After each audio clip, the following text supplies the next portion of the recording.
Hello મારા વહાલા વહાલા વિદ્યાર્થી મિત્રો, કેમ છો? મજામાં? મારું નામ છે ફાલ્ગુન આદ્રોજા, હું રાજકોટથી છું અને તમે જોઈ રહ્યા છો ફિઝિક્સ વિથ ફાલ્ગુન સર. અને વહાલા વિદ્યાર્થી મિત્રો, અત્યારે આપણે જોઈ રહ્યા છીએ ધોરણ 11 ફિઝિક્સ ચેપ્ટર નંબર 8 ગુરુત્વાકર્ષણ, કે જેમાં લાસ્ટ લેક્ચર ની અંદર આપણે ગુરુત્વ સ્થિતિ ઉર્જા વિશે માહિતી મેળવેલી હતી. તો ફટાફટ વ્યાખ્યા યાદ કરીએ, સમીકરણો યાદ કરીએ અને આગળ વધીએ. વ્યાખ્યા શું છે? તો કે m દળના પદાર્થને અનંત અંતરેથી બીજા પદાર્થના ગુરુત્વ ક્ષેત્રમાં આપેલા બિંદુ સુધી લાવવા માટે કરવા પડતા કાર્યને તે બિંદુ પાસેની ગુરુત્વ સ્થિતિ ઉર્જા કહે છે. ફરી પાછું, m દળના પદાર્થને અનંત અંતરેથી બીજા પદાર્થના ગુરુત્વ ક્ષેત્રના આપેલા બિંદુ સુધી લાવવા માટે કરવા પડતા કાર્યને તે બિંદુ પાસે તંત્રની ગુરુત્વ સ્થિતિ ઉર્જા કહે છે. Okay, clear? રેડી? સમીકરણ યાદ કરીએ. ગુરુત્વ સ્થિતિ ઉર્જા માટેની સંજ્ઞા આપણે યુઝ કરીએ છીએ v.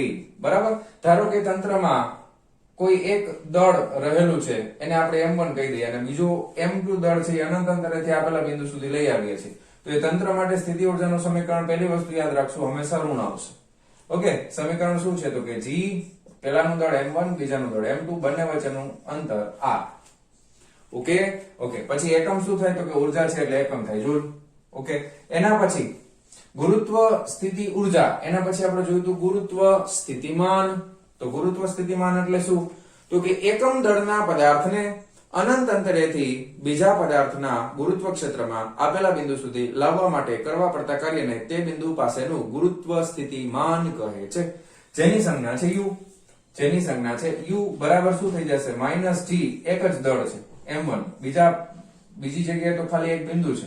ઓકે, ત્યાં એકમ દળને લઈ આવો એટલે ગુણાકારમાં 1 હોય એટલે કઈ જરૂર નથી લખવાની. ના છેદમાં r. એકમ શું થઈ જશે? જૂલ પર કિલોગ્રામ. ઓકે, એસઆઈ સિસ્ટમ પ્રમાણે એકમ લખ્યા છે. ક્લિયર છે? કોઈ પ્રોબ્લેમ નથી? ચાલો, આ વસ્તુ તમને યાદ રહી ગઈ. હવે તો કે આપણે થિયરીમાં કોઈ પણ બે દળ આવેલા હોય તો સ્થિતિ ઉર્જાનું સમીકરણ મેળવી લીધું, ગુરુત્વ સ્થિતિ ઉર્જાનું. પણ ધારો કે કોઈ તંત્રની અંદર બે કરતા વધારે દળો આવેલા છે અને આખા તંત્રની સ્થિતિ ઉર્જા મેળવવી હોય તો શું કરવું પડે? તો કે એમાં બબે દળોની જેટલી જોડ બનતી હોય એ બધી જ જોડની સ્થિતિ ઉર્જાનો સરવાળો કરવાનો છે.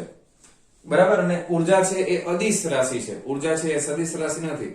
એટલે ઉર્જા છે એ અદિશ રાશિ છે અને સરવાળો અદિશની રીતે કરવાનો. એટલે એકની સ્થિતિ ઉર્જા મેળવવાની, બીજાની મેળવવાની, ત્રીજાની મેળવવાની, ચોથાની મેળવવાની, જેટલા પણ તંત્ર, જેટલી પણ જોડ બનતી હોય દળોની એટલી મેળવવાની, બધાનો શું કરી દેવાનો? સરવાળો. વાર્તા થઈ ગઈ પૂરી. જેમ કે તમને સમજાવું, ધારો કે કોઈ એક તંત્રની અંદર 3 બિંદુઓ રહેલા છે, એક m1 છે, એક m2 છે, એક m3 છે. હવે આ તંત્રમાં ધારો કે તમને બધા વચ્ચેના અંતરે આપેલા છે. m1 થી m2 વચ્ચેનું અંતર છે r1, m3 અને m3 અને m2 વચ્ચેનું અંતર છે r2, અને અહીંયાથી આ અંતર છે એ r3 છે. ધારો કે હવે તમે જાતે આ તંત્રની કુલ સ્થિતિ ઉર્જા લખવાની ટ્રાય કરો જોઈએ. પછી હું લખું છું, વિડિયો પોઝ કરીને લખો જોઈએ, ટ્રાય કરો જોઈએ. કેટલી આવે છે? લખી નાખું. બહુ હશે હો ભાઈ, બહુ ઝડપથી લખી નાખું. જો તંત્રની સ્થિતિ ઉર્જા આના માટે લખું છું.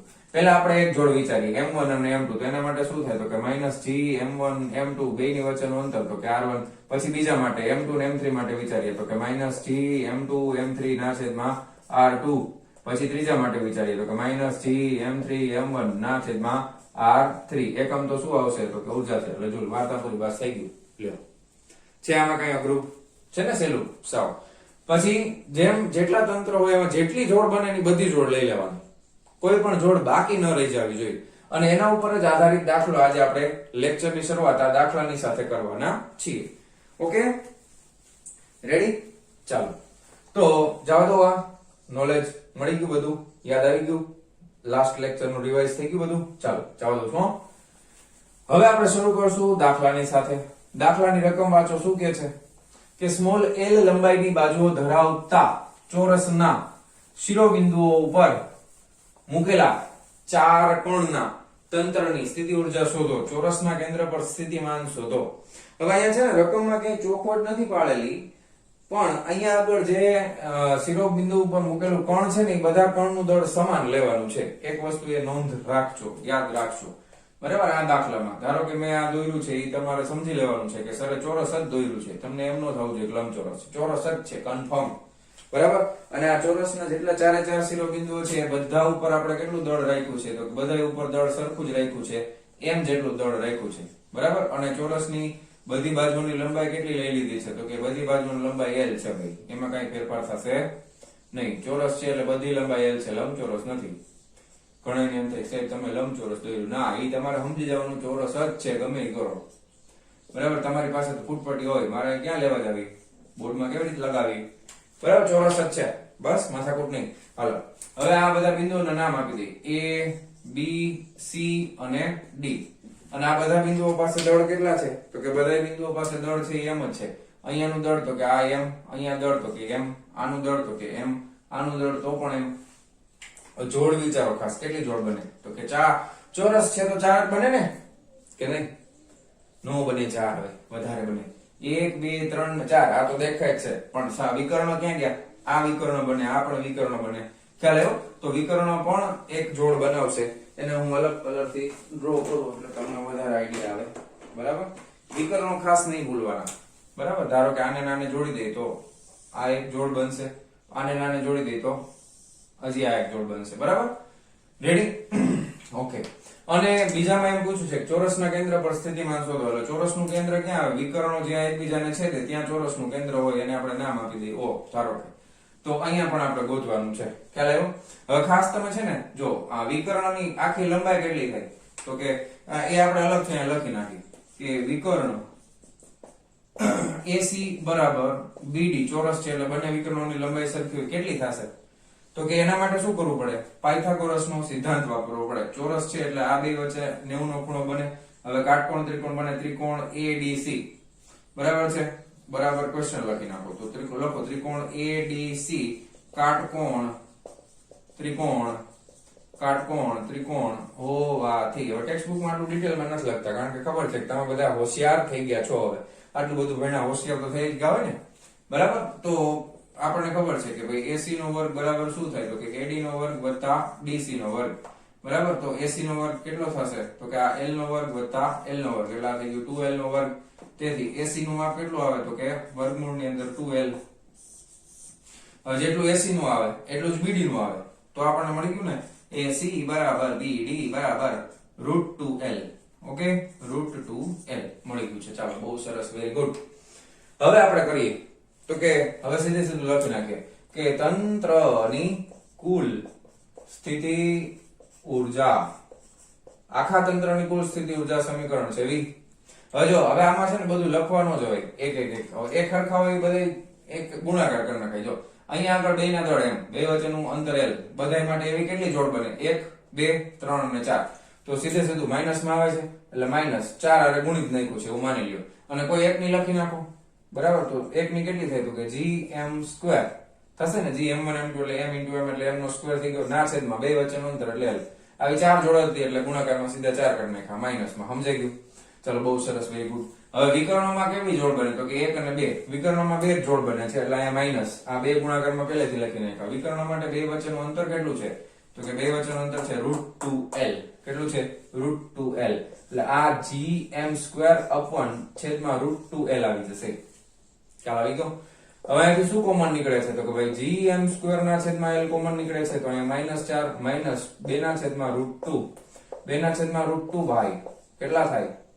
તો કે 2 ના છેદમાં √2 એટલે ઉપર એક √2 કાઢ નાખો એટલે -4 માઇનસ √2, કારણ કે 2 એટલે √2 ગુણ્યા √2 લખાય ને, એમાંથી એક √2 ઉપર નીચે ઉડી ગયા, વધ્યું શું?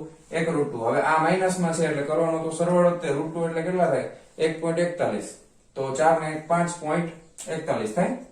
તો -5.41 g, પછી પાછળ હજી તમારે ડિટેલમાં લખો તો 1.41 42 થાય. હજી લખું જ લખી નાખજો, કાંઈ વાંધો નહીં, પાછળ 42. તો આ થઈ ગયું તંત્રની સ્થિતિ ઊર્જા, છે ને સહેલું સાવ.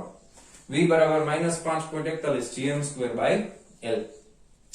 તો આ આપણને પહેલા પ્રશ્નનો જવાબ મળ્યો. હવે બીજા પ્રશ્નમાં શું કીધું છે કે ચોરસના કેન્દ્ર પર સ્થિતિમાન શોધો, એટલે O બિંદુ પાસે સ્થિતિમાન ગોતવાનું છે.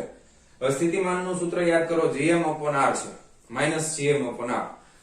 કારણ કે એકમ હોય ને, અહીંયાથી તમારે ગોતવાનું છે. તો આ એક બિંદુ છે, અહીંયાથી આ દળ કેટલા અંતરે છે?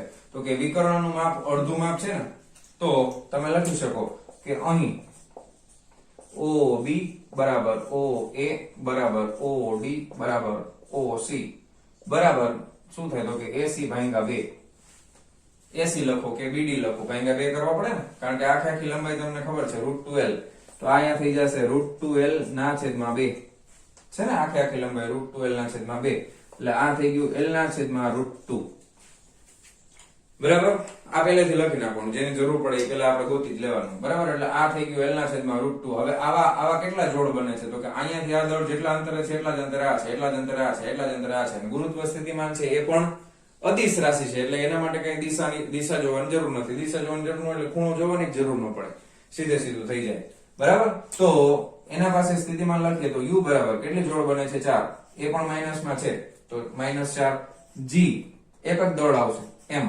અપર અંતર બધાય માટે સરખું જ છે જો L/√2 એટલે L ના છેદમાં √2 છેદનો છેદ ક્યાં વયો ગયો અંશમાં બરાબર એટલે -4 ગુણ્યા √2 થઈ જશે અહીંયા કૌંસ કેમ કર્યું મેં એમ બરાબર એમ રાખો કાલો તો અહીંયા તમારા ટેક્સ્ટ બુક માં -4√2 gm/L આમ નામ રાખી દીધું છે પણ તમારે આમાં તમે 1.41 વડે ગુણો તો આમાં ગુણીને જ કરાય બરાબર બે જવાબ સરખી રીતે જ લખાય ને તો અહીંયા તમે 1.41 ગુણ્યા કરી નાખો ને ભાઈ 4 શું વાંધો આપણને 5.64 આવશે 5.64 તો આ -5.64 gm/L આ તમને મળી ગયું ગુરુત્વ સ્થિતિમાન ખ્યાલ આવી ગયો હવે ટેક્સ્ટ બુક માં એકમ નથી લખ્યો શું કામ નથી લખ્યો કારણ કે આપણને દળનો કોઈ એકમ આપેલો નથી ગ્રામમાં છે કિલોગ્રામમાં છે એટલા માટે નથી લખ્યો લંબાઈ L બાજુઓ ધરાવતી આપી દીધી પણ લંબાઈનો એકમ નથી આપ્યો મીટરમાં છે કિલોમીટરમાં છે સેન્ટીમીટરમાં છે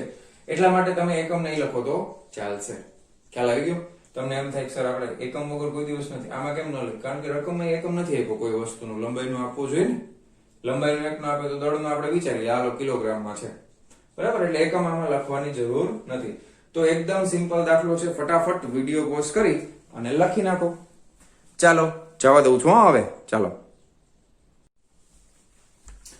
વિદ્યાર્થી મિત્રો નેક્સ્ટ થિયરી છે નિષ્ક્રમણ ઝડપ ટોપિક નંબર 8.8 નિષ્ક્રમણ ઝડપ એસ્કેપ સ્પીડ અને બીજો એક શબ્દ છે સરસ મજાનો નિષ્ક્રમણ ઉર્જા એટલે કે એસ્કેપ એનર્જી ઓકે બે શબ્દ સમજવાના છે ટેક્સ્ટ બુકમાં ભલે તમને ટાઇટલમાં નિષ્ક્રમણ ઝડપ આપેલું હોય પણ બે શબ્દોને આપણે સમજવાના છે શરૂઆત કેવી રીતે કરીએ જો ધ્યાનથી જો કોઈ પણ વસ્તુને આપણે ઉપર ફેંકીએ તો ક્યાં આવે નીચે જ આવે આપણી કેપેસિટી કેટલી બરાબર બાહુબલી આવીને ઉપર ફેંકે તો એ વસ્તુ તો ક્યાં આવે તો કે નીચે જ આવે પણ ઘણી બધી સિરિયલોમાં ઘણા બધા કાર્ટૂનમાં કોઈ વસ્તુને કે એવી બરાબર કોઈ વ્યક્તિને કે ગુંડાને એવી રીતે મસ્ત લાત મારે બરાબર એટલે એ આમ ચંદ્રમાં જઈને પડે કાર્ટૂનમાં જોવા મળે પણ ખરેખર એવું થાય નહીં પણ પ્રશ્ન તો આપણને એવો થાય જ કે કોઈ પણ પદાર્થને આપણે કેટલી ઝડપથી ફેંકીએ ઉપર બરાબર ઉપરની તરફ કે એ પૃથ્વી ઉપર પાછો જ ન આવે બરાબર પૃથ્વીના ગુરુત્વાકર્ષણ ક્ષેત્રમાંથી બહાર નીકળી જાય તો પ્રારંભમાં આપણે એને કેટલી ઝડપથી ફેંકવો જોઈએ કે જેથી કરીને એ પૃથ્વીના ગુરુત્વાકર્ષણ ક્ષેત્રની બહાર નીકળી જાય પછી પાછો આવે નહીં તો એ ફેંકવા માટે તમે જે ઉર્જા આપો છો એ ઉર્જાનું નામ છે નિષ્ક્રમણ ઉર્જા અને પ્રારંભમાં જે એની ઝડપ હોય છે નિષ્ક્રમણ ઉર્જા આપતી વખતે જે પ્રારંભિક ઝડપથી તમે એને ફેંકો છો એને કહેવામાં આવે છે નિષ્ક્રમણ ઝડપ ખબર પડી ગઈ હવે આપણે થિયોરેટિકલી પહેલા સમજીએ પછી આપણે એના સૂત્રો તરફ આગળ વધીશું ધારો કે આપણી પાસે આ આપણી પૃથ્વી છે બરાબર હવે પૃથ્વીની ફરતે એનું ગુરુત્વાકર્ષણ ક્ષેત્ર રહેલું હોય પૃથ્વીની ફરતે શું હોય તો કે એનું ગુરુત્વાકર્ષણ ક્ષેત્ર હોય હવે ધારો કે આપણે અહીંયા આને સંદર્ભ બિંદુ લઈને વિચારીએ છીએ આ પૃથ્વીનું કેન્દ્ર છે પૃથ્વીની ત્રિજ્યા છે રેડિયસ ઓફ અર્થ છે આ આરી છે ઓકે 6400 કિલોમીટર હવે પૃથ્વીની ફરતે તમને ખબર છે ઘણા બધા કિલોમીટર સુધી વાતાવરણ રહેલું છે બરાબર અને પૃથ્વીનું ગુરુત્વાકર્ષણ ક્ષેત્ર છે એ પણ અમુક કિલોમીટર સુધી રહેલું હશે હવે ધારો કે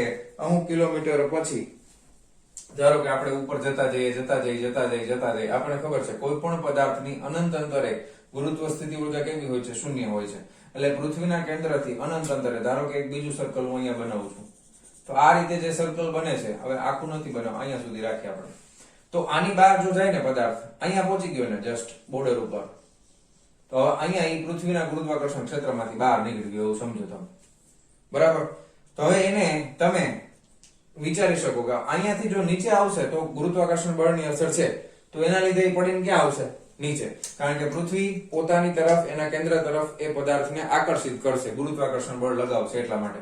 પણ આ પૃથ્વીનું ગુરુત્વ ક્ષેત્ર છે, આ લાલ કલરનું દેખાય છે, એ ગુરુત્વ ક્ષેત્રની બહાર નીકળી ગયો કોઈ પણ પદાર્થ, તો પછી એ પાછો પૃથ્વીના ગુરુત્વાકર્ષણ ક્ષેત્રમાં પ્રવેશી શકતો નથી. પછી પાછો પ્રવેશી શકે નહીં, કારણ કે એ મુક્ત થઈ ગયો, ત્યાંથી શું થઈ ગયો, મુક્ત થઈ ગયો. તો એને આપવી પડતી ઉર્જાને નિષ્ક્રમણ ઉર્જા કહેવાય, એટલે કે એસ્કેપ એનર્જી કહેવાય, અને આપવી પડતી પ્રારંભિક ઝડપને નિષ્ક્રમણ ઝડપ કહેવાય. બરાબર. હવે જો આપણે કન્સેપ્ટને ધ્યાનથી સમજવાનો પ્રયત્ન કરીએ. ધારો કે આ પદાર્થ છે એ પેલા અહીંયા હતો, બરાબર. હવે અહીંયાથી ધારો કે ના, અહીંયા નહીં, આપણે એક કામ કરીએ, આ પદાર્થને છે ને અમુક પ્રારંભિક ઊંચાઈ ઉપર રાખી દઈએ, પૃથ્વીની સપાટીથી. ધારો કે આ પૃથ્વીની સપાટીથી h ઊંચાઈ ઉપર હતો, આ પદાર્થ ક્યાં હતો, તો કે આ પૃથ્વીની સપાટીથી h જેટલી ઊંચાઈ છે ને ત્યાં આ પદાર્થ પડ્યો હતો, બરાબર. તો પ્રારંભમાં એનું પૃથ્વીના કેન્દ્રથી અંતર કેટલું થાય, તો કે re પ્લસ કેટલું થઈ જાય, h જેટલું અંતર થઈ જાય. હવે અહીંયાથી આ પદાર્થ હવે મુક્ત થાય છે ને ત્યારે તમને ખબર છે બે વસ્તુ હોય, પદાર્થ પાસે બે વસ્તુ હોય. કઈ કઈ વસ્તુ હોય, તો કે પદાર્થ પાસે એની સ્થિતિ ઉર્જા હોય, અને પ્લસ બીજું શું હોય, તો કે એની પાસે ગતિ ઉર્જા હોય. કુલ ઉર્જા એટલે ગતિ ઉર્જા વત્તા સ્થિતિ ઉર્જા.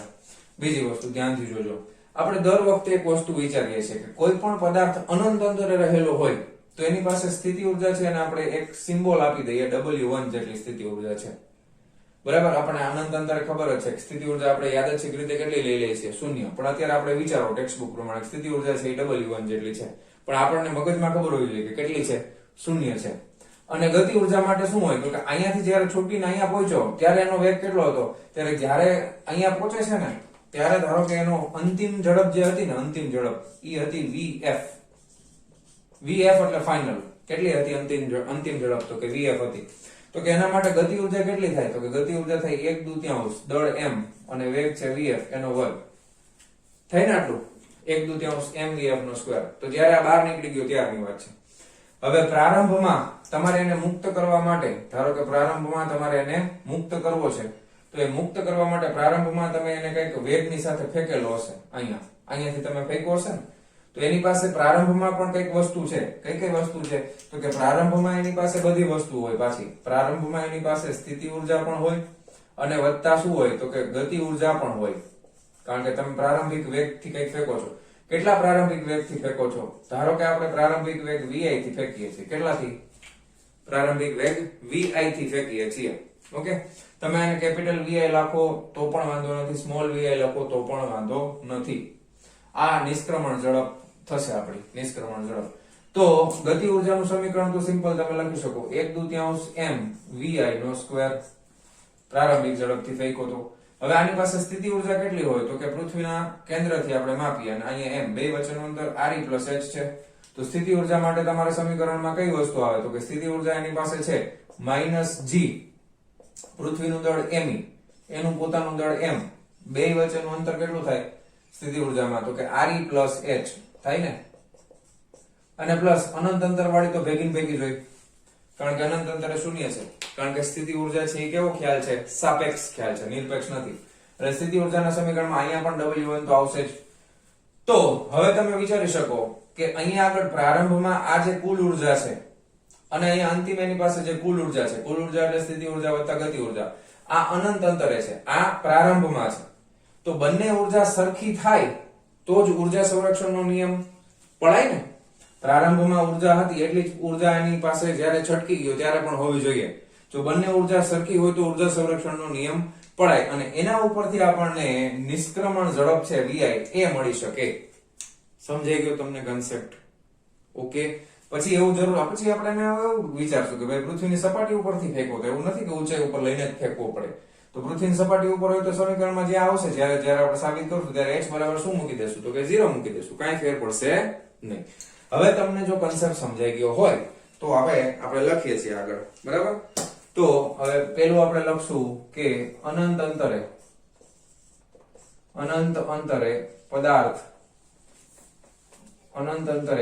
પદાર્થની કુલ ઉર્જા, અનંત અંતરે છે એટલે ઉર્જા એટલે એનર્જી E, અનંત અંતરે એટલે ઇન્ફાઇનાઇટ, ઇઝ ઇક્વલ ટુ શું છે, તો કે અનંત અંતરે સ્થિતિ ઉર્જા પ્લસ ગતિ ઉર્જા છે.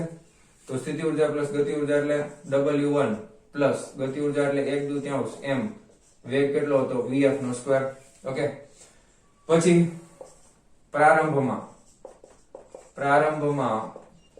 પદાર્થની કુલ ઊર્જા તો પ્રારંભમાં કુલ ઊર્જા છે તો E h ઊંચાઈ પાસે છે ને તો E h રાખીએ તો એની પાસે કુલ ઊર્જા કેટલી છે તો કે ભાઈ સ્થિતિ ઊર્જા વત્તા ગતિ ઊર્જા તો સ્થિતિ ઊર્જા વત્તા ગતિ ઊર્જા કરીએ તો 1/2 mvi નો સ્ક્વેર પ્લસ નહીં પ્લસ માઈનસ શું થઈ જાય તો કે માઈનસ આ g me m upon re plus h અને પ્લસ w1 હવે ઊર્જા સંરક્ષણના નિયમ પ્રમાણે કોના પ્રમાણે ઊર્જા સંરક્ષણના નિયમ પ્રમાણે આ બે કેવા થવા જોઈએ સરખા થવા જોઈએ ને ઊર્જા સંરક્ષણના નિયમ પ્રમાણે બે કેવા થવા જોઈએ ડાબા બરાબર જબા બે સમીકરણને સરખાવો એટલે સામસામેથી w1 તો ઉડી જાય તો આપણે આને પહેલા ડાબી બાજુ લખી નાખીએ હાફ m vi નો square minus g me into minus c me into small m upon re plus h okay બે બાજુથી w1 ઉડાડી દીધા છે પહેલેથી એટલે આપણે લખતા નથી આ 1/2 m vf નો સ્ક્વેર રેડી કોઈ વાંધો અહીંયા સુધી કોઈ તકલીફ નથી ને હવે તમે એવું વિચારો ધ્યાનથી વિચારજો કે આ જે એની પાસે અંતિમ ઊર્જા છે એ લઘુત્તમમાં લઘુત્તમ કેટલી હોઈ શકે ઓછામાં ઓછી તો કે શૂન્ય એનાથી ઓછી ના હોય કેમ શૂન્ય હોઈ શકે તો એવું વિચારી શકે કે તમે એને અહીંયાથી એટલી ઝડપથી ફેંકો કે ઈ ઉપર જશે ગુરુત્વાકર્ષણ બળ તો નીચે તરફ ખેંચે છે એટલે એની ઝડપ ઘટતી જશે ને ઝડપ ઘટતા જેવો આ બોર્ડરની બહાર નીકળે ને ત્યારે એની ફાઇનલ ઝડપ છે ને શૂન્ય થઈ ગઈ પણ હવે એ બોર્ડરની બહાર નીકળી ગયો તો લઘુત્તમ ઊર્જા એની પાસે કેટલી હોય અંતિમમાં છેલ્લે એની પાસે લઘુત્તમ ઊર્જા કેટલી હોય તો કે શૂન્ય હોઈ શકે એનાથી ઓછી ન હોય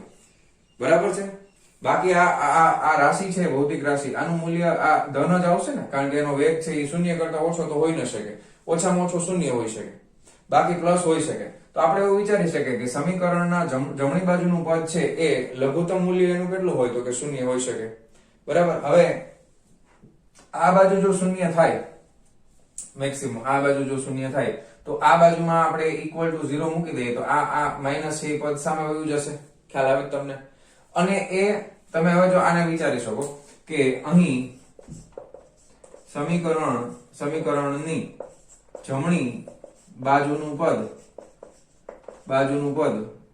શૂન્ય હોઈ શકે બરાબર જો એ શૂન્ય થાય તો શું લખી શકાય તો કે 1/2 તો એસ્કેપ એનર્જી નિષ્ક્રમણ ઝડપ માટેની શરત તો હજી આપણે લખી નાખીએ તો નિષ્ક્રમણ ઝડપ માટેની શરત શું હોઈ શકે તો કે ડાબી બાજુનું પદ છે ને ઈ 0 અથવા તો એના કરતા મોટું જ હોવું જોઈએ gmem upon re plus h is greater than or equal to 0 કારણ કે આમાં બે જ વસ્તુ છે કાં તો આ 0 હોય કાં તો એ ધન હોય બરાબર આ ધન હોય તો ડાબી બાજુનું ધન થાય તો greater than 0 થઈ ગયું ઓછામાં ઓછું 0 થાય તો આ ઓછામાં ઓછું 0 થાય સમજાય છે ને આ ઓછામાં ઓછું શૂન્ય હોય જમણી બાજુ તો આ પણ ઓછામાં ઓછું શૂન્ય જોઈએ આ ઓછામાં ઓછું ધન હોય કાં તો ધન છે તો આ પણ ધન હશે તો એક વસ્તુ તમે સમજો કે ડાબી બાજુનું જે પદ છે ને ઈ 0 અથવા તો એના કરતા મોટું છે કેવું છે 0 અથવા તો એના કરતા મોટું છે હવે ડાબી બાજુનું પદ જો 0 હોય તો આપણને લઘુત્તમ ઝડપ આપણને મળી જશે કે જેટલી સ્પીડથી આપણે એને ફેંકવો પડે તો તમે લખી શકો કે અહીં જો ડાબી બાજુનું પદ શૂન્ય હોય તો આપણને લઘુત્તમ પ્રારંભિક વેગ અથવા લઘુત્તમ પ્રારંભિક ઝડપ મળશે કે જેનાથી પદાર્થ ગુરુત્વાકર્ષણ બળની અસરથી મુક્ત થઈ શકે બસ પૂરું એટલે હવે આને ઇક્વલ ટુ 0 કરી નાખો. હવે અહીંયા પદ લખું છું એટલે 1/2 m vi નો square minus g me m upon re plus h equal to 0. હવે ઇક્વલ ટુ 0 છે તો આને સામે જવા દો તો 1/2 m vi નો square equal to g me m ના છેદમાં re પ્લસ h. ઓકે, હવે બે બાજુથી m કેન્સલ કરી નાખો. ઓકે, તો હવે આપણી પાસે વધે શું તો કે vi સ્ક્વેર જોઈએ છે ને, તો vi સ્ક્વેર ને કરતા બનાવો તો vi સ્ક્વેર બગડો સામે વહી જશે તો આ થઈ જશે 2gme અપન થઈ ગયું re પ્લસ h. હવે એક બે શરતો યાદ રાખવાની છે. હવે કઈ છે નહીં બરાબર, તમે લખો કરી નાખો vi બરાબર વર્ગમૂળ ની અંદર 2gme અપન re પ્લસ h. બરાબર, હવે શરત શું છે તો કે જો તમે મેં હમણાં કીધું હતું ને કે જો પદાર્થને તમે પૃથ્વીની સપાટી ઉપરથી ફેંકેલો હોય તો h બરાબર શું થઈ જાય 0. તો હવે એ શરત લખવા માટે હું અહીં થોડું કટ કરી નાખું છું અને પછી ડાબી બાજુ લખું છું. બરાબર, આ રીતે ચાલશે ને, સમજી જાજો. હવે આપણે ડાબી બાજુ લખીએ છીએ. શરત શું છે કે હવે હું કલર બદલી નાખું એટલે વાંધો ન આવે. જો પદાર્થને પૃથ્વીની સપાટી પરથી ફેંકવામાં આવે તો h બરાબર 0 લેતા. હવે h બરાબર 0 મૂકી દો તો vi બરાબર શું મળી જશે √2gme ના છેદમાં re પ્લસ h તો 0 થઈ ગયું તો વધશે શું ખાલી અંદર re વધશે. હવે તમને એક બીજી વસ્તુ ખબર છે કે સ્મોલ g બરાબર gme અપન re સ્ક્વેર લેતા. હવે અહીંયા તમે re વડે ગુણો અને re વડે ભાગો અંદર જો.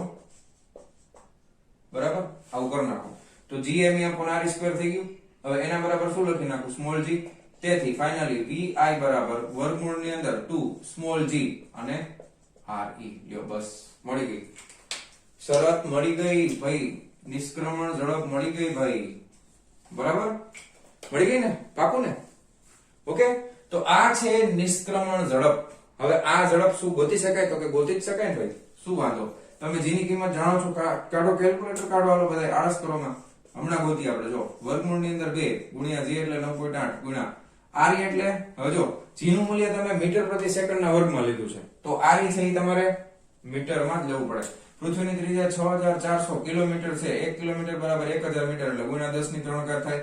હવે વર્ગમૂળ ની અંદર જરાક આપણે તમે કરો હું કરું છું જો જવાબ મેચ થાય છે કે નહીં આપણે જોઈએ. તમારો મારો મેચ થાય, કોનો મેચ થાય છે 9.8 ગુણ્યા 2 ગુણ્યા 6400 બરાબર છે એના બરાબર એટલે અને ગુણ્યા પાછા 1000 કરી નાખો આટલા બરાબર એટલે વર્ગમૂળ ની અંદર આવે છે 12544 12544 પછી 1 2 3 4 4 મીંડા 1 2 3 4. હવે આનું વર્ગમૂળ કાઢો ચાલો તો 11200 આવ્યું. 11200 તમે લખશો ઝડપ છે એટલે એકમ મીટર પ્રતિ સેકન્ડ એટલે આને જો મીટર ને કિલોમીટરમાં ફેરવી નાખો એટલે 1 કિલોમીટર બરાબર 1000 મીટર થાય તો ભાગ્યા 1000 કરવા પડે તો કેટલું આવે 11.2 કિલોમીટર પ્રતિ સેકન્ડ.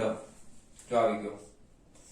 તો કોઈ પણ પદાર્થને 11.2 કિલોમીટર પ્રતિ સેકન્ડના પ્રારંભિક વેગથી ઉપર તરફ ફેંકવામાં આવે ને તો એ પદાર્થ છે એ પૃથ્વીના ગુરુત્વાકર્ષણ બળની અસરમાંથી મુક્ત થઈ જશે.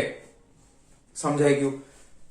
જવાબ કેટલો મળ્યો 11.2 કિલોમીટર પ્રતિ સેકન્ડ. 11.2 કિલોમીટર પ્રતિ સેકન્ડ. ઓકે, હવે બીજી વસ્તુ ચંદ્રની સાથે સરખામણી આપણે ટેક્સ્ટ બુકમાં કરી છે તો ચંદ્ર માટે છે ને ભાઈ ચંદ્ર માટે છે ને 2.3 આવે છે. ચંદ્ર માટે નિષ્ક્રમણ ઝડપ કેટલી આવે છે તો કે 2.3 આવે છે ચંદ્ર માટે. તો વેલોસિટી ફોર મૂન લખી નાખું છું બરાબર i 2.3 કિલોમીટર પ્રતિ સેકન્ડ. હવે આ બેનું જરા કમ્પેરિઝન કરો તો આવું કેમ થયું તો કે આ સમીકરણમાં સ્મોલ g છે એ ચંદ્રનો આવશે. તમે 9મા ધોરણમાં ઓલરેડી ભણી ચૂક્યા છો. જો તમે એનસીઈઆરટી ના સિલેબસ પ્રમાણે ભણ્યા હોય તો 9મા ધોરણની એનસીઈઆરટી ટેક્સ્ટ બુક હવે ગુજરાત બોર્ડમાં એ જ આવે છે તો એમાં સમજાવેલું છે કે ચંદ્ર ઉપર ગુરુત્વ પ્રવેગ છે એ 6ઠા ભાગનું હોય. પૃથ્વીના ગુરુત્વ પ્રવેગ કરતા ચંદ્રનો ગુરુત્વ પ્રવેગ 6ઠા ભાગનો છે તો સ્મોલ g ની કિંમત બહુ નાની થાય. પછી ચંદ્રની ત્રિજ્યા છે એ પૃથ્વી કરતા ઘણી નાની છે. હવે અહીંયા આગળ વર્ગમૂળની અંદર g એ નાનું ના રે નાનું તો v એ નાનું આવશે તો કેટલું આવે 2.3 કિલોમીટર પ્રતિ સેકન્ડ આવે. સમજાય છે તમને? 2.3 કિલોમીટર પ્રતિ સેકન્ડ. તો આના ઉપરથી શું ખબર પડે કે ચંદ્ર ઉપર વાતાવરણ રહેલું નથી. એમસીક્યુ માટે બહુ ઇમ્પોર્ટન્ટ. ચંદ્ર ઉપર વાતાવરણ રહેલું નથી. શું કામ સમજાવો? કારણ કે ચંદ્ર ઉપર નિષ્ક્રમણ ઝડપ છે ને કોઈ પણ પદાર્થની એ ખૂબ જ ઓછી છે. 2.3 કિલોમીટર પ્રતિ સેકન્ડ છે. તો આટલી ઓછી ઝડપ હોવાના લીધે થોડું ઘણું પણ કોઈ પણ પદાર્થને કોઈ પણ વાયુને બળ મળે તો એનો પ્રારંભિક વેગ ખૂબ વધારે હોય. પ્રારંભિક વેગ ખૂબ વધારે હોય એટલે એ એના વાતાવરણમાંથી ફટાફટ બહાર નીકળી જશે. તો સીધે સીધું શૂન્યાવકાશમાં જતું રહેશે. બરાબર? એટલે એટલા માટે થઈને ચંદ્ર ઉપર વાતાવરણ રહેલું નથી. સમજાઈ ગયું? Concept clear? બીજી એક વસ્તુ, તમને નિષ્ક્રમણ ઉર્જાની વ્યાખ્યા જો પૂછવામાં આવે, શું પૂછવામાં આવે? અહીંયા લખી દઉં છું. નિષ્ક્રમણ ઉર્જા, આની વ્યાખ્યા શું થાય? તો કે નિષ્ક્રમણ ઉર્જા એટલે શું થાય? કોઈ પણ પદાર્થને, ખાસ સમજજો બરાબર, કોઈ પણ પદાર્થને પૃથ્વીના ગુરુત્વાકર્ષણ બળમાંથી મુક્ત કરવા માટે આપવી પડતી ઉર્જાને તે પદાર્થની નિષ્ક્રમણ ઉર્જા કહે છે. ફરીથી, કોઈ પણ પદાર્થને પૃથ્વીના ગુરુત્વાકર્ષણ બળમાંથી અથવા તો પૃથ્વીના ગુરુત્વ ક્ષેત્રમાંથી મુક્ત કરવા માટે આપવી પડતી ઉર્જાને તે પદાર્થની નિષ્ક્રમણ ઉર્જા કહે છે. શબ્દોમાં તમે લખી શકો છો. હું બોલ્યો એ બરાબર. આપણે હું લખતો નથી કારણ કે જગ્યા બહુ ઓછી છે. તો આ રીતે તમારે નિષ્ક્રમણ ઉર્જા, નિષ્ક્રમણ ઝડપ કોને કહેવાય? તો કે કોઈ પણ પદાર્થને પૃથ્વીના ગુરુત્વાકર્ષણ બળમાંથી મુક્ત કરવા માટે આપવી પડતી લઘુત્તમ પ્રારંભિક ઝડપને તે પદાર્થની નિષ્ક્રમણ ઝડપ કહે છે. નિષ્ક્રમણ ઝડપ આપણી પૃથ્વી માટે કેટલી છે? ફિક્સ છે, 11.2 કિલોમીટર પ્રતિ સેકન્ડ. કોઈ પણ ગમે એવડો પદાર્થ હોય, ગમે એટલા વજન વાળો હોય, ગમે એટલા દળ વાળો, બરાબર, ગમે એવો પદાર્થ હોય, પ્રારંભમાં કેટલી આપવી પડે? 11.2 કિલોમીટર પ્રતિ સેકન્ડ જેટલી પ્રારંભિક ઝડપ એને આપવી પડે. તો એ પૃથ્વીના ગુરુત્વ ક્ષેત્રમાંથી શું થઈ જશે? મુક્ત થઈ જશે. રેડી? તો ફટાફટ વિડીયો પોઝ કરીને મેં બહુ સુંદર અક્ષરોમાં જે કંઈ પણ લખ્યું છે અને ચિત્ર દોર્યું છે એ તમે પણ તમારી બુકમાં ડ્રો કરી નાખો, જેથી કરીને તમને લાંબા સમય માટે યાદ રહેશે. રેડી? ચાલો વિડીયો પોઝ કરી અને આ લખી નાખો. ચાલો જવા દઉં છું. ચાલો વિદ્યાર્થી મિત્રો, હવે આપણે જોવાના છે ઉદાહરણ નંબર 8.4. શું કહે છે? આકૃતિમાં દર્શાવ્યા મુજબ કેપિટલ R ત્રિજ્યાના બે નિયમિત ઘન ગોળાઓના દળ, એકનું m અને બીજાનું 4m છે અને તેમના કેન્દ્રો વચ્ચેનું અંતર 6r. અહીંયાથી આ કેન્દ્ર વચ્ચેનું અંતર 6r છે. બંને ગોળાઓને સ્થિર જકડી રાખેલા છે. આ બે સ્થિર છે, હલતા નથી. કેપિટલ M દળના ગોળાની સપાટી, એટલે આ કેપિટલ M ગોળો આ થયો, સપાટી પરથી સ્મોલ m દળનો એક પદાર્થ, એટલે આ સ્મોલ m દળનો પદાર્થ સીધો બીજા ગોળાના કેન્દ્ર તરફ ફેંકવામાં આવે છે. અહીંયાથી સીધો આમ ફેંકી દીધો. ઓકે, આ પદાર્થ બીજા ગોળાની સપાટી પર પહોંચે તે માટે જરૂરી લઘુત્તમ ઝડપનું સૂત્ર મેળવો. એટલે અહીંયાથી નીકળે ને ત્યારે એની પાસે લઘુત્તમ ઝડપ કેટલી હતી એનું સમીકરણ આપણે મેળવવાનું છે. ઓકે, પ્રશ્ન સમજાઈ ગયો? બહુ સરસ. હજો અહીંયાથી નીકળવાનું ચાલુ કરશે. આની આજુબાજુમાં આનું ગુરુત્વ ક્ષેત્ર પ્રબળ હોય, આની આજુબાજુમાં આનું ગુરુત્વ ક્ષેત્ર પ્રબળ હોય. આ ગોળાનું દળ ઓછું છે એટલે આનું ગુરુત્વ ક્ષેત્ર છે એ અમુક ઓછા વિસ્તાર સુધી ફેલાયેલું હોય. આ ગોળાનું દળ વધારે છે એટલે આનું ગુરુત્વ ક્ષેત્ર છે એ વધારે અંતર સુધી ફેલાયેલું હોય. હવે અહીંયાથી આ દળ m કોઈ એક એવી જગ્યા ઉપર આવે કે જ્યારે બંનેના ગુરુત્વાકર્ષણ ને કારણે લાગતું બળ સમાન મૂલ્યનું ને વિરુદ્ધ દિશાનું થાય, ત્યારે એ પદાર્થ પર લાગતું કુલ ગુરુત્વાકર્ષણ બળ છે એ નેટ ફોર્સ કેવો થઈ જાય? શૂન્ય થઈ જાય. અને ત્યારે એની ઝડપ કેટલી થઈ જશે? શૂન્ય થઈ જશે. પરંતુ ઈ જેવો આના ક્ષેત્રમાં આવશે એટલે આના ગુરુત્વાકર્ષણ ક્ષેત્રના લીધે હવે એની તરફ ઓટોમેટિક ખેંચાવાની શરૂઆત કરી દેશે. એટલે અહીંયા પહોંચશે ત્યારે એની ઝડપ 0 થઈ જશે. અહીંયા આપણે મહત્તમ વેગથી ફેંકવાનો છે. કન્સેપ્ટ સમજાણો? આનું ગુરુત્વાકર્ષણ ક્ષેત્ર છે, એમાંથી તમે ફૂલ વેગથી ફેંકો, અહીંયા પહોંચો, એનો વેગ થઈ ગયો 0. પણ ઈ આના ગુરુત્વાકર્ષણ ક્ષેત્રમાંથી બહાર નીકળી ગયો. પણ કેમાં એન્ટર થઈ ગયો? તો કે આ મોટા ગોળાના ગુરુત્વાકર્ષણ ક્ષેત્રમાં એન્ટર થઈ ગયો. હવે ગુરુત્વાકર્ષણ ક્ષેત્રને કારણે જે બળ લાગે છે, અહીંયા ભલે પ્રારંભિક વેગ 0 હોય, આના ક્ષેત્રમાં પ્રવેશે એટલે પછી પોતાની બાજુ સટ્ટ દઈને ખેંચી લેશે. કન્સેપ્ટ સમજાણો? શું કરવાનું છે? તો તો અહીંયા આગળ આ જે n નંબરનું બિંદુ છે ને એ તટસ્થ બિંદુ છે, તો કે અહીં બિંદુ કેપિટલ N બરાબર તટસ્થ બિંદુ. તટસ્થ બિંદુ એટલે કે બિંદુ N પાસે બંને ગોળાના કારણે ઉદ્ભવતું ગુરુત્વાકર્ષણ બળ સમાન મૂલ્યના અને વિરુદ્ધ દિશાના છે. બરાબર છે? તો બસ હવે આપણે એ જ કરવાનું છે. ખ્યાલ આવ્યો તમને? બંને ગોળાના લીધે ઉદ્ભવતું ગુરુત્વાકર્ષણ બળ સમાન મૂલ્યના અને કેવા છે? તો કે વિરુદ્ધ દિશાના છે. એટલા માટે એને આપણે તટસ્થ બિંદુ નામ આપવાના છીએ. તો જ્યારે આપણે સ્મોલ m દળના પદાર્થને આ ગોળા ઉપરથી ફેંકીએ છીએ ત્યારે તેની પાસે જે પ્રારંભિક ઉર્જા રહેલી છે તો એ પ્રારંભિક ઉર્જા લખી નાખીએ કે સ્મોલ m દળના પદાર્થને m દળના ગોળા પરથી ફેંકતા તેની પાસે રહેલી કુલ ઉર્જા, બરાબર, એને E ઇનિશિયલ નામ આપી દઈએ. કુલ ઉર્જા બરાબર અહીંયાથી તમે ફેંકવાની શરૂઆત કરો છો તો એ આની ગોળાની સપાટી ઉપરથી ફેંકો છો એટલે પહેલા તો આની સ્થિતિ ઉર્જા લખી નાખીએ. તો સ્થિતિ ઉર્જા કેટલી થાય? તો કે -g capital M small m, બે વચ્ચેનું અંતર કેટલું છે? તો કે કેપિટલ R. પછી તમે ફેંકવાની શરૂઆત કરો છો એટલે ગતિ ઉર્જા આવશે 1/2 m પ્રારંભિક વેગ v થી ફેંકો છો એટલે v². હવે ખાસ ધ્યાન આપજો, આ બીજી કોઈ ઉર્જા છે એની પાસે? બીજી કોઈ ઉર્જા છે? સ્થિતિ ઉર્જા લખીને ગતિ. હવે શું હોય? આપણે એક લખતા હતા ને વત્તા w1 અનંત અંતરે સ્થિતિ ઉર્જા. અહીંયા ધ્યાન આપજો, ખાસ ધ્યાન આપજો. આ ભૂલી ગયા તો દાખલો ખોટો પડશે. અહીંયા દળ રહેલું હોય, અહીંયા રહેલું હોય, અહીંયા ગમે ત્યાં રહેલું હોય. ગોળા કેટલા છે? બે છે ને. અને ગુરુત્વાકર્ષણ બળ છે ને એ અનંત અંતર સુધી લાગે એવું બળ છે. કેવું બળ છે? અનંત અંતર સુધી. એટલા માટે સ્થિતિ ઉર્જા છે એ આ ગોળા માટે લેવો, આ ગોળા માટે લખો તો આને ધ્યાનમાં લેવાનો, આ ગોળા માટે લખતા હોય તો આને પણ ધ્યાનમાં લેવાનો. તો હજી આ ગોળાના લીધે પણ આની પાસે સ્થિતિ ઉર્જા હોય એ પણ આપણે આમાં ઉમેરવી પડશે. ખાસ ધ્યાન આપજો. કેટલું થશે? તો કે -g આનું દળ m. હવે અહીંયાથી આ અંતર કેટલું થાય? તો કે ટોટલ 6r છે, એમાંથી એક r ઉડી ગયું એટલે 5r થશે. બરાબર? આ છેદમાં આપણે લખી નાખી 5r. બરાબર?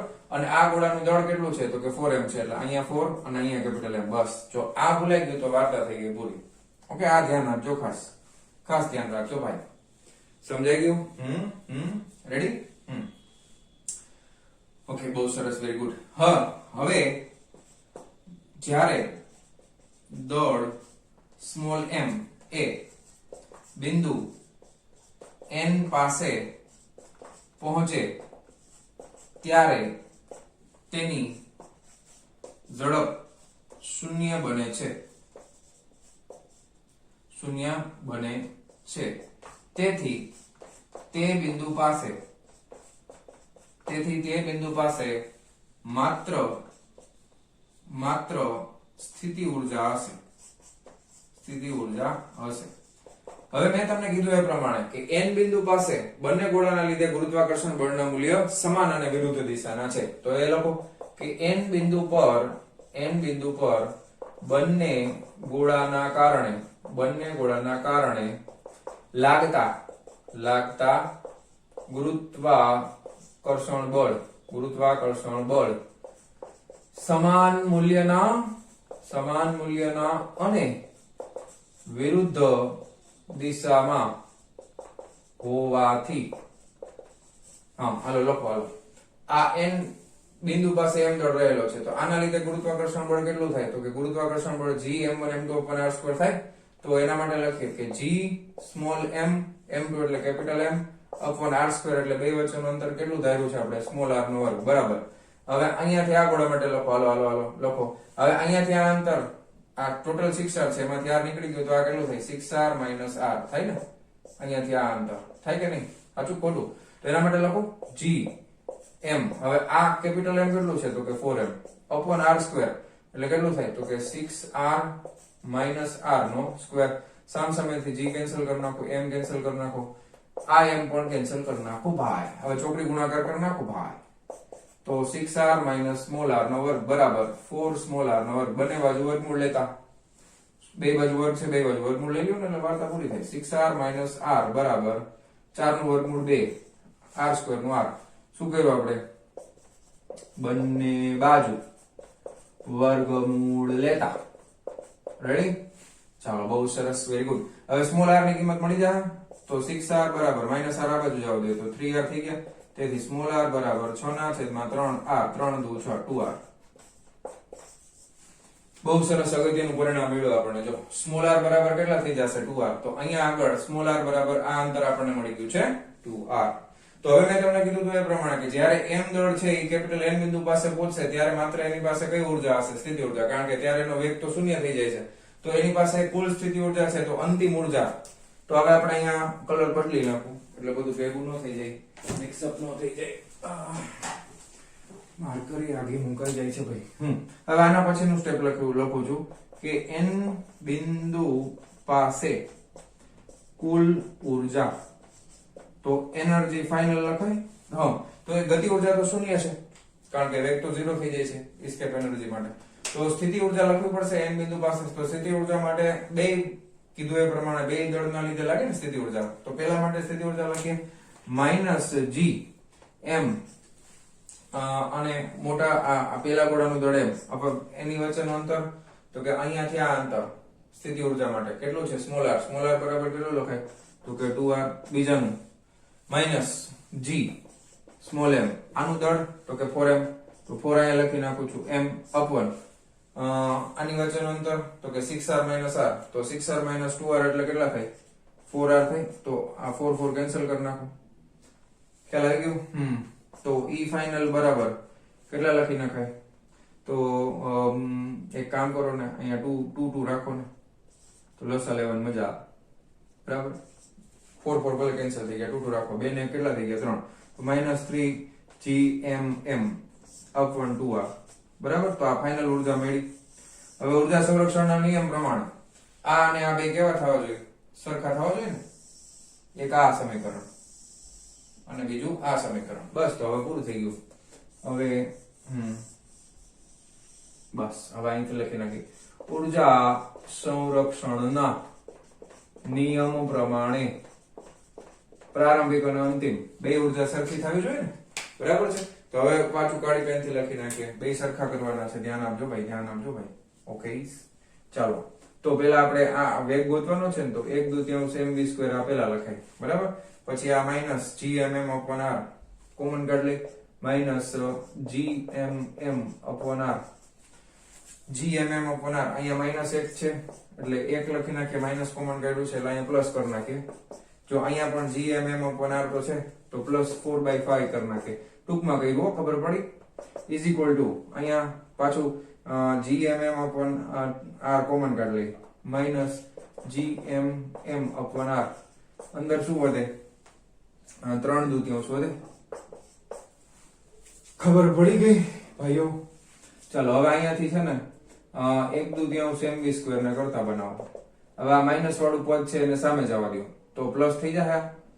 બરાબર, આ માઇનસ વાળું પદ છે આખે આખું આને સામે જવા દો તો પ્લસ થઈ જાય. તો એમાં શું વધે? તો કે gmm/r આ તો કોમન થાય જ. અંદર 5 1 5 ને 4 9 9/5 લખી નાખું. લસા લઈ લઉં. જો 5 1 5 ને 4 9. હવે તો મોટા થઈ ગયા, આટલું આવડવું જોઈએ. અને આ માઇનસ કોમન કાઢી લીધું છે એટલે 3/2 આ વધશે. ખ્યાલ આવ્યો કે નહીં? સામસામેથી એમ ઉડાડી દો, કાંઈ જરૂર નથી આપણે. બરાબર, તો v² ને કરતા બનાવો તો v² બરાબર બગડો ગુણાકારમાં આવી જશે gm/r અને અહીંયા થઈ જશે 5 2 ને 10 લસા લઈ લઈ તો 9 2 ને 18 -5 તેરીને 15 આ 2 5 ને 10. બરાબર, તેથી v² બરાબર 18 માંથી 15 16 17 18 3 વધ્યા તો 3/5 gm/r વર્ગમૂળ કાઢો તો વેગ v બરાબર વર્ગમૂળની અંદર 3/5 gm/r જવાબ આવી ગયો. આ રીતે લખી શકો અથવા તો ઉપર ઘાતમાં 1/2 લખો, બે હરખું જ થાય. વર્ગમૂળ જ દર્શાવે છે. વળી કે સર ટેક્સ્ટ બુકમાં તો 1/2 ઘાત લખ્યું છે, શું ફેર પડે ભાઈ? આમ લખો કે 1/2 ઘાત લખો, જવાબ તો સરખો જ આવે. ઓકે, કોઈ એકમ આપ્યા છે ભાઈ આપણને? જો તો જરાક. કોઈ આપેલા નથી. જો r ત્રિજ્યાના અને ટીકડું ફલાણું કાંઈ આપેલું નથી. કિલોગ્રામમાં છે, મીટરમાં છે, કેમાં છે? તો આપણે એકમ લખવાની જરૂર નથી. આપ્યા હોય તો ફરજિયાત લખવાના, નો આપ્યા હોય તો લખવાની જરૂર નથી. હા, હવે તમે જ્યારે ટેક્સ્ટ બુકમાં દાખલો વાંચશો ને ત્યારે એક બહુ સરસ મજાની વસ્તુ આપી છે, એ તમને સ્વાધ્યાય ઉપર મૂકી દીધું છે. તો એ હું તમને થોડીક હિન્ટ આપીશ. હું તમારા માટે પણ સ્વાધ્યાય જ રાખીશ. અહીંયાથી જયારે આ નીકળો ને એમ દળનો પદાર્થ ત્યારે એનો પ્રારંભિક વેગ હવે શૂન્ય થાય છે. જો અહીંયા આગળથી નીકળે છે ને ત્યારે એનો વેગ તમે ગણો ને તો v બરાબર 0 થઈ જશે આનો. પણ હવે જેવું આ ગુરુત્વ ક્ષેત્રમાં પ્રવેશવાનું ચાલુ કરે છે પછી ગુરુત્વાકર્ષણ બળને કારણે આકર્ષણ બળ અનુભવે તો ગુરુત્વ પ્રવેગ આના લીધે લાગતો હોય તો અહીંયા જયારે પહોંચે ને ત્યારે એનો ફાઇનલ વેગ 0 ન થાય. તો આનો વેગ ફાઇનલ છે એ કેટલો થાય ને એ તમારે ગોતવાનો છે. બરાબર, એ તમને સ્વાધ્યાય ઉપર છોડી દીધું છે. તો હું તમને નાની એવી હિન્ટ આપું, જે પ્રમાણે તમે અહીંયા પ્રારંભિક ઉર્જા લીધી હતી એ જ પ્રમાણે તમે જ્યારે આ પદાર્થ છે એ અહીંયા પહોંચી જાય ત્યારે એની પાસે જે કુલ ઉર્જા હોય એ મળી જાય, એનું સમીકરણ તમે બનાવી શકો. તો ખરેખર તો અહીંયાથી અહીંયા ગયો છે તો અહીંયા જ્યારે એની પાસે જેટલી ઉર્જા હોય એટલી જ ઉર્જા અહીંયા આવે ત્યારે હોય. તો આ બે સમીકરણને સરખાવી દો તો તમને ફાઇનલ ઉર્જા છે એ મળી જશે. પ્રારંભિક વેગ તો તમને ખબર છે હવે કેટલો છે એની કિંમત તમે આમાં મૂકી દો અને અહીંયા આગળ તમે ફાઇનલ વેગ ધારી લો અને બે સમીકરણને સરખાવો તો તમને પરિણામી જવાબ મળી જશે. હવે એ હું તમારા ઉપર પણ સ્વાધ્યાય ઉપર છોડું છું. રેડી?